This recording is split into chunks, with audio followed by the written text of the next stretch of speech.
보통 모르면 위험하잖아. 근데 더 위험한 게 있어요. 안다고 착각하는 게 위험한 거야. 트럼프가 비트코인 좋다고 하면 좋겠지 뭐, 근데 비트코인 반영되는 거 아니야? 이게 이제 잘 모르면서 안다고 착각하는 거죠. 대표적으로 비트코인에 대한 시장의 관심이 완전히 바뀌었는데, 아, 나는 주식으로 충분해, 나는 주식에 끝까지 있는 그 라스트맨이 되고 싶어, 그럼 고집 부리지 마시고 굳이 비트코인의 변화에 눈을 뜨시기 바랍니다. 안녕하세요. 안녕하세요. 뭐라고요 시간입니다. 네, 여러분이 모두 기다리는 뭐라고요 시간. 네. 네, 당근도 인기가 점점 많아지는 것 같고요. 그러니까요. 네. 한번 해주실래요? 짠.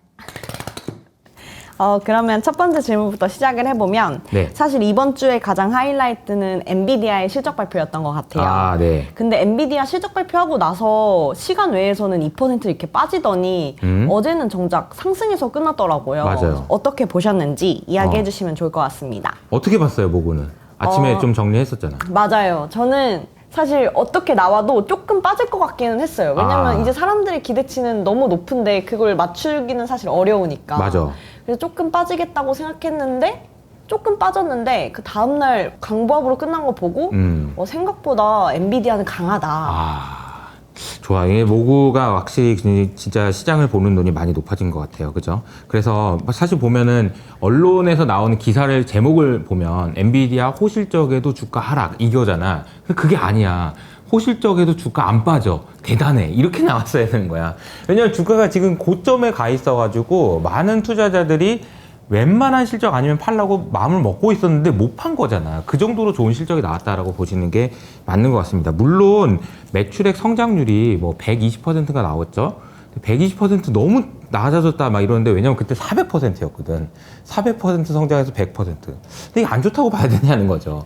성장률이 낮아진 것 때문에 주가가 하락할 수 있다라는 우려 나올 수 있다는 거 오케이. 근데 여기다 대놓고 주식을 팔기에는 너무 좋았다. 솔직히 내용이 그런 부분들을 이해하시는 게 맞는 것 같고, 그래서 네. 이거를 매출 성장률이 94%였어요. 94%. 그냥 100%가 안 됐네요. 그리고 100%도 안 되는 성장률 가지고 어디다 이럴 수가 없다는 거지. 94% 성장하는 데가 어딨어. 그런 분위기라고 보시면 되겠습니다. 그래서 엔비디아의 그 시가총액이 3.5조 달러를 유지를 했다라는 거는 제가 그냥 한마디로 표현하면 이런 것 같아요. 아, AI 걱정 많이 했는데 문제 없네. 뭐 블랙을 걱정 많이 했는데 문제 없네. 그냥 가져가자. 그게 크게 문제 없겠어. 요런 이제 정도의 분위기가 아닌가 싶습니다. 그리고 사실 이번 주 미국 시장 흐름을 딱 보면서 느껴졌던 거는, 반도체는 좀 하드웨어 쪽은 좀 약해졌는데 네. 소프트웨어가 엄청나게 주가가 잘 오르더라고요. 오, 그러니까요. 그건 왜 그런 걸까요? 어제 우리 애널리스트랑 세미나를 한번 했잖아요. 거기서도 이제 비슷한 얘기가 나왔는데, 하드웨어 쪽에서 약간 소프트웨어 쪽으로 움직이는 그런 경향이 보인다 라는 것을 이제 이야기를 해주셨는데요. 거기서 이제 얘기했던 포인트는 뭐냐면, 사실 그런 것 같아요. 주가는 이제 그 회사의 가치를 보여주고 있긴 한데, 사람들이 그 회사를 보는 시각을 보여주기도 하거든요. 그러니까 하드웨어 쪽에서 주가가 많이 올라와 있는 상황에서 기대치도 올라와 있기 때문에 웬만큼 서프라이즈가 안 나면 주가가 안 오른다. 그리고 호재가 나왔는데도 주가가 빠진다. 이런 거는 사실은 이제 좀 주식의 측면에서는 안 좋은 거고요. 근데 이제 소프트웨어는 그동안의 기대감이, 야, 소프트웨어로 AI로 돈 버는 거 있어? 없네. 그러면서 이제 막 내다 팔고, 그래서 주가가 그냥 바닥에 있는데 갑자기 실적이 조금 잘 나오면, 야, 이게 이 정도로 잘했어? 그러면서 이제 막 박수를 쳐준다는 거죠. 어제 실적에 나왔던 스노우플레이크 같은 경우는 30%가 올라버리잖아요. 그래서 서프라이즈가 어마어마하냐? 그렇진 않거든요. 그러니까 그동안에 주가가 하락하는 동안에 기대치도 많이 낮아졌는데, 야, 이 정도면 잘했다. 어이구 이런 분위기라고 보시면 되겠습니다. 그래서 사실 우리가 투자를 할 때 주식의 속성은 결국은 그 회사가 좋냐 안 좋냐, 그러니까 좋은 회사냐 안 좋은 회사냐도 중요하지만, 실제로 우리한테 투자해서 좋은 거는 좋은 주식이냐 아니냐잖아요. 좋은 회사가 좋은 주식은 아니고요. 근데 나쁜 회사가 좋은 주식이 될 수도 있는 거예요. 좋은 회사가 나쁜 주식이 될 수도 있는 거고요. 이 관점을 여러분들이 잘 이해하시면 좋을 것 같은데, 하드웨어가 그동안 정말 좋았는데 소프트웨어 쪽으로 투자자들의 관심이 조금씩 이동하고 있다라는 사실은 여러분들이 체크를 해 놓으실 필요가 있는 것 같습니다. 네, 그리고 이번 주에는 사실 빼놓을 수 없는 게 비트코인이었던 것 같아요. 네. 아까 전에 확인해 보니까 99K를 찍었더라고요. 네, 언제나 빼놓을 수 없지 않나요? 매주? 이번 주에 이렇게 비트코인이 불을 뿜었던 이유는 뭘까요? 뭐 여러 가지가 이유가 있을 것 같은데, 우리가 이제 트럼프가 당선이 되면 비트코인 좋을 거다라는 이야기를 할 때 사람들이 뭐 그런가 보다 했었잖아요. 근데 사실 이제 이런 부분은 저는 이렇게 생각해요. 이게 위험하다라고 얘기할 때 보통 모르면 위험하잖아. 근데 더 위험한 게 있어요. 안다고 착각하는 게 위험한 거야. 트럼프가 비트코인 좋다고 하면 좋겠지 뭐. 근데 비트코인 반영되는 거 아니야? 이게 이제 잘 모르면서 안다고 착각하는 거죠. 대표적으로. 왜냐하면 트럼프만 비트코인에 대해서 우호적인 것이 아니라 상하원 의원 중에서도 비트코인에 대해서 우호적인 의원들이 굉장히 많이 이번에 선출이 됐다는 점. 그래서 얼마 전에 비트코인을 전략적 자산으로 편입해야 된다라는 법안을 발의했던 의원들을 포함해가지고 굉장히 많은 우호적인 인사들이 비트코인에 대해서 긍정적인 이야기를 내놓고 있고, 무엇보다도 우리 지난주 일요일 날 그냥회에서 말씀드렸던 게 있었죠. 스테이블 코인. 스테이블 코인으로 자금 유입이 엄청나게 지금 빠르게 되고 있거든요. 근데 그 얘기는 무슨 얘기냐면, 제가 이걸 비유를 이렇게 했잖아요. 스테이블 코인이라는 거는 롯데월드에 비유하면 롯데월드에 들어갈 때 자유이용권 뽑아서 들어가는 것처럼, 그럼 롯데월드가 붐비려면 어떻게 되겠어요? 자유이용권 판매가 많이 되면 붐비겠죠. 마찬가지로 크립토 월드로 들어가려면은 스테이블 코인으로 바꿔야 된단 말이에요. 달러를 스테이블 코인으로 바꿔야 돼. 아, 이거 보니까 크립토 월드가 복잡하겠구나 라고 생각할 수 있는데, 스테이블 코인으로 자금 유입이 진짜 빨리 되고 있다니까요. 그러니까 그 부분이 여러 가지 시사하는 바가 있다. 세상이 지금 변하고 있다라는 거죠. 그래서 제가 얼마 전에 텔레그램 채널에 이런 표현을 쓴 적이 있습니다. 세상이 변하고 있는데 눈을 감지 마세요. 비트코인에 대한 시장의 관심이 완전히 바뀌었는데, 나는 주식으로 충분해. 나는 주식에 끝까지 있는 그 라스트맨이 되고 싶어.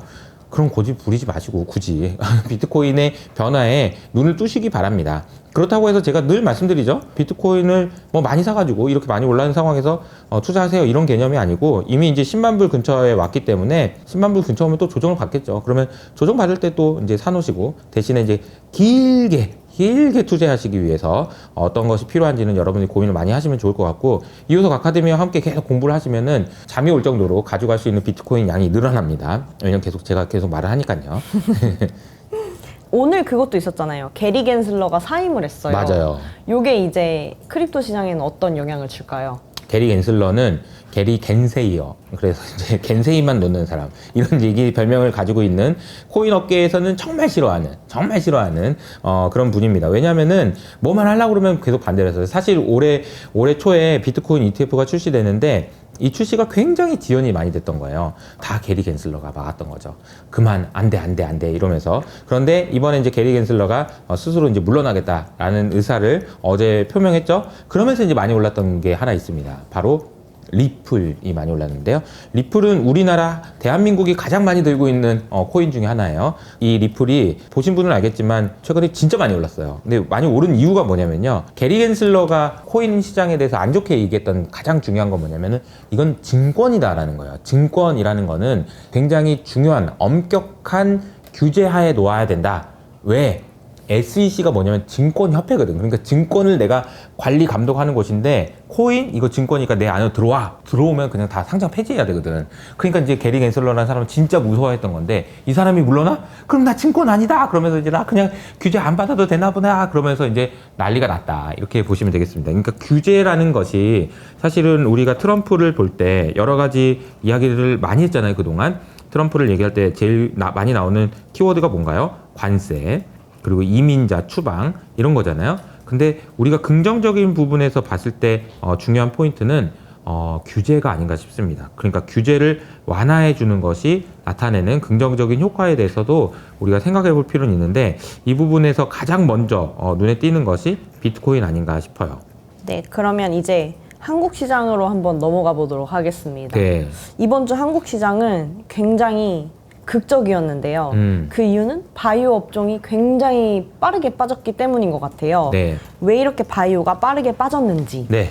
제 생각에는 한 두세 가지 정도의 이유가 있는데요. 첫 번째로는 삼성전자죠. 지난주에 삼성전자 이야기 하다가 실시간으로 자사주를 샀네요. 그러면서 주가가 올라가면은 삼성전자가 그동안 안 올랐을 때 기분 좋다고 왕노릇 했던 애들이 좀 조정받을 수 있다라는 얘기를 했었잖아요.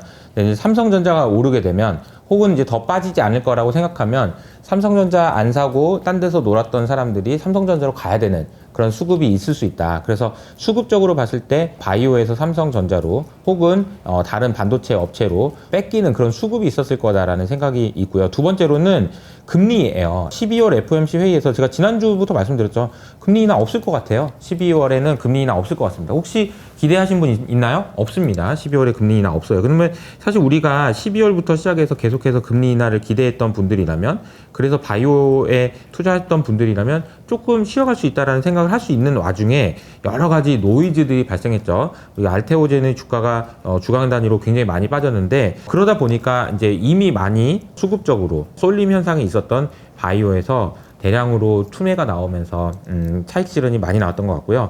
이게 이제 워낙 빠르게 일어나다 보니까 다치신 분들이 굉장히 많은 것 같아요. 그래서 여러 가지 우려들이 있는 상황인 것 같은데, 지금 혼란의 한 복판이라고 생각하시는 게 맞는 것 같고, 대신에 바이오가 지금 뭐 펀더멘탈이 바뀌었냐 그런 건 아닌데, 그러면 반대로 또 아까 제가 말씀드렸던 그런 요인이 완화될 기미가 보이느냐, 그러면 또 그것도 아니거든요. 그래서 금리에 대한 반응, 그리고 이제 여러 가지 노이즈, 그리고 삼성전자의 변화, 이런 부분들을, 이런 부분에 대한 영향이 잦아들 때가 이제 바이오의 바닥이 될 거고, 또 내년에는 충분히 기대해 볼 수 있는 부분이 있어요. 왜냐면 올해 이렇게 많이 올라서 끝나버리면 내년에 먹을 게 없는데, 이번에 한번 손바뀜이 한 번씩 일어나고 나면 또 기회가 있을 수 있으니까 이렇게 해서 잘 보시면 좋을 것 같다. 근데 참 이걸 보면서도 제가 느끼는 거는 참 어려워요. 그죠? 어렵다. 많은 분들이 힘들어 하시는 이유가 있다. 이런 생각이 듭니다. 그리고 이번 주에 사실 조용하게 강했던 섹터가 있는데 네. 그게 금융이랑 배당주였어요. 그 이유는 뭘까요? 금융이랑 배당주가, 제가 어제 이제 그 서울 머니쇼에 가서 박소연 이사님하고 이제 이야기를 좀 했는데, 박소연 이사님이 준 아주 중요한 아이디어가 11월 말에서 12월로 넘어가는 동안에 세제 개편이 있을 거라고 합니다. 여기에서 ISA 계좌에 대해서 우리가 그동안에는 2천만 원까지만 넣을 수 있었는데 그 한도를 좀 높여준다라든지 그런 이야기들이 좀 나올 수 있다라는 이야기를 해주셨는데, 굉장히 괜찮은 아이디어라는 생각이 들었어요. 왜냐하면 ISA에다가 국내 주식을 투자할 때 유의는 결국은 배당주거든요. 배당주에 대해서는 우리가 세금을 15% 이상 내야 되는데, ISA 계약으로 할 경우에는 9.9%로 낮아진다. 그러니까 별거 아닌데 라고 생각할 수 있지만, 여기 부자들은 이런 거 되게 많이 챙깁니다. 그래서 돈이 이쪽으로 수급이 몰리게 될 경우에 배당주에 대한 수요가 늘어날 수 있고, 이것이 이제 또 내년으로 이어질 수 있다. 그리고 이제 뭐 상법 개정에 대한 이야기가 나오는데, 물론 이 상법 개정은 뭐 저도 체크를 해보면 기업들이 진짜 열사 반대한다고 하더라고. 말도 안 된다. 우리 다 죽는다. 이런 분위기라고 해서 쉽지 않을 것 같은데, 그래도 그 안중에서 조금이라도 변화가 있으면 이런 건 좀 기대할 수 있는 부분들이 있다라는 이야기들이 있어서, 밸류업 관련된, 그래서 이제 금융주들, 배당주들 이런 쪽에서는 어떻게 보면 우리나라의 현재 기준으로는 유일한 희망 아니겠냐, 이런 생각도 좀 들긴 합니다. 그리고 이번 주에 사실 시장에서 가장 눈에 띄었던 거는 코스피의 거래 대금이 굉장히 쪼그라들었더라고요. 심지어는 코스닥보다도 거래 대금이 작은 날이 이틀이나 있었어요. 아이고. 왜 그런 걸까요? 언제 거래 대금이 다시 올라올 수 있을지. 제가 이제 네이버 프리미엄 컨텐츠에는 이제 모구가 나이트에서 매일 저녁마다 외국인의 수급을 예측할 수 있는 EWY라는 ETF에 설정액이 들어왔는지 안 들어왔는지를 우리가 매일매일 체크하고 있습니다. 이게 왜 중요하냐면요, EWY ETF에 설정이 되면 외국인들이 들어오거든요. 근데 최근에 이 ETF에서 돈이 물 밀듯이 빠져나가고 있습니다. 그래서 이게 솔직히 좀 안 좋은 시그널이에요. 게다가 거래량도 낮아지고 있다? 그러면 코스피가 지금 최근에 이번 주 좀 반등했죠. 그러나 이게 계속 지속적인 반등으로 이어질 가능성은 좀 낮다. 이렇게 보시면 기대치는 좀 낮추는 게 필요하다고 생각합니다. 네, 알겠습니다. 이제 다음 주 일정을 한번 짚어보면, 미국에서는 10월 개인 소득, 개인 소비 지출 발표가 있고요. 그리고 한국에서는 금통위가 있습니다. 어떻게 보시는지. 일단 미국에서는 이제 개인 소득 소비 지출, 이 지표는 PC 지표라고 하고 소비를 예상하는 거니까 미국은 잘 나올 거로 예상이 됩니다. 그래서 크게 문제가 없을 거라고 보는데, 이제 한국 금통에서 이제 금통위원장 이창용 총재가 무슨 얘기 할지 진짜 궁금하죠. 왜냐하면은 이런 거예요. 좀 약간 외통수 느낌이긴 한데, 왜냐하면 지금 미국에서 관세를 매기면 우리나라 경제가 안 좋아질 거기 때문에 이것을 부양시키기 위해서 금리를 낮춰야 된다라는 이야기가 있는 반면에, 그렇게 되면 환율이 더 약세가 될 텐데 어떻게 하려고 그러냐 라는 생각들이 많이 있는 상황이라서 완전 외통수에 지금 걸렸다 이런 평가들이 있거든요. 이것을 어떻게 극복하실지가 지금 관건인 것 같은데요. 일단 제가 이제 오늘 블룸버그 기사의 내용으로 이제 설명을 좀 드려보면 금통위에서는 이번엔 금리는 인하를 안 할 것 같다라는 의견이더라고요. 왜냐하면 여기서 금리 인하했다가 원화 약세가 더 되면 이건 진짜 어떻게 할 수가 없다 이런 분위기인 거고요. 그래서 원화 약세가 어느 정도 진정되는지, 그러니까 달러 강세가 더 심해지면 안 되는데 어제도 지금 107포인트를 넘어가지고 달러 강세가 지금 장난이 아니거든요. 이유는 앞서 말씀드린 대로 12월 FOMC 금리 인하 안 한다니까요. 그게 이제 영향을 줄 거고, 그 영향이 잦아지는 것을 확인할 때까지는 금리 인하 못 한다. 그리고 그게 잦아지면 솔직히 말하면은 원화가 좀 더 약세가 돼야 돼요. 미안한 얘기지만 1,450원, 1,500원까지 가는 상황이 돼서 거기서 이제 멈춰준다면 그때는 금리 인하를 좀 할 거다라는 이야기인데, 안 좋은 얘기죠. 사실 네. 금통위에서 한국은행 총재가 내년의 경제 상황에 대해서도 긍정적인 얘기를 할 게 없고, 그리고 환율이나 금리 정책에 대해서도 아주 자신감 있게 얘기할 수 있는 상황은 또 아닌데다가 12월 FOMC에서는 금리 인하를 안 한다고 하니 이게 참 여러 가지로 힘든 상황이다 라는 거고요. 그래서 지금 뭐 굉장히 잘 버텨야 되는 그런 어려운 상황에 놓여 있다 라고 볼 수 있는 것 같습니다. 이게 뒤에 지금 IMF라고 제가 써놨는데 IMF 온다는 얘기가 아니고요. IMF가 오지는 않는다, 그 정도로 심각하진 않다라는 얘기를 했으니까 제가 근양유가 올라가면 여러분들 한번 체크해 보시면 좋을 것 같습니다. 제가 오늘 이거 진행을 하다가 당근을 한 번도 안 썼어요. 그래서 오늘 나왔던 내용들을 하나씩 점검하면서 당근을 한번 사용해 보면서 마무리하도록 할게요. 일단은 엔비디아 실적에 대해서는 우리가 이렇게 평가를 했죠. 잘 나온 거다 이거. 그리고 주가가 주식을 팔고 싶은 사람을 못 팔게 만들 정도로 잘 나온 거다. 그래서 엔비디아의 주가는 계속 우상향할 가능성이 높다 라고 생각하고요. 가능성이 좀 높아졌다. AI 안 끝났다. 그런 상황이고요. 대신에 이제 뭐 여러 가지 매크로 환경이 좀 불안한 부분이 있긴 하지만 AI는 안 끝났다라는 게 확실한 것 같고, 미국 시장에서 하드웨어에서 소프트웨어로 변화, 이것도 굉장히 좀 중요한 변화라고 생각합니다. 그래서 소프트웨어에 대해서 저희가 계속해서 업데이트를 해드리겠고요. 비트코인은 10만 불 도달하면 좀 조정 받겠죠. 그러나 계속 갈 거다 라는 생각이 다 그러네요. 게리 겐슬러 때문이다 이런 얘기 좀 했고요. 한국 시장에 대해서는 반등이 나오긴 했지만 자신이 없다 이렇게 말씀을 드리겠습니다. 여러 가지 변화들이 있는데 그 과정에서 이제 여러분 잘 대응하시면 좋을 것 같고요. 오늘 뭐라고요는 여기서 마무리하도록 하겠습니다. 감사합니다. 감사합니다.